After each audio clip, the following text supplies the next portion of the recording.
అందరికీ నమస్కారం. మీరు చూస్తున్నారు కేకే స్పోర్ట్స్ రివ్యూ. నా పేరు కొవ్వాడ హనీ. నేను అందించే ఇన్ఫర్మేషన్ మీకు నచ్చినట్లయితే నా ఛానల్ని సబ్స్క్రైబ్ చేసుకొని ఈ వీడియోకి ఒక లైక్ కొట్టండి. చపాక్లో గుజరాత్ టైటన్స్ అదిరిపోయే విజయం సాధించింది. చెన్నై సూపర్ కింగ్స్ సొంత మైదానంలో 8 వికెట్ల తేడాతో ఓటమి పాలైంది. అసలు ఏం జరిగింది? ఎక్కడ పొరపాటు జరిగింది? ఈ రోజు మ్యాచ్లో సాయి సుదర్శన్ అద్భుతమైన బ్యాటింగ్, రబాడా బౌలింగ్తో గుజరాత్ ఎలా విజయం సాధించిందో ఈ వీడియోలో చూద్దాం. మొదట బ్యాటింగ్ చేసిన చెన్నైకి ఆరంభం అసలు బాలేదు. రబాడా వేసిన 4 ఓవర్లలో సంజు శాంసన్, ఉరుల్ పటేల్ వికెట్లు కోల్పోయి కష్టాల్లో పడింది.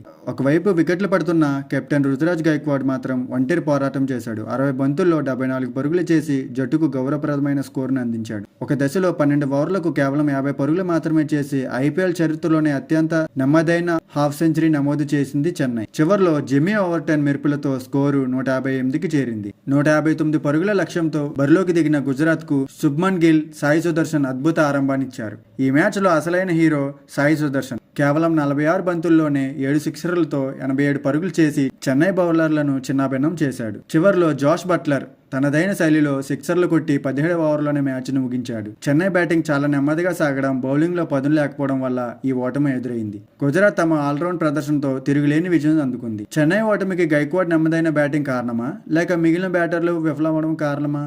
మీ అభిప్రాయాన్ని కమెంట్ చేయండి. Thank you.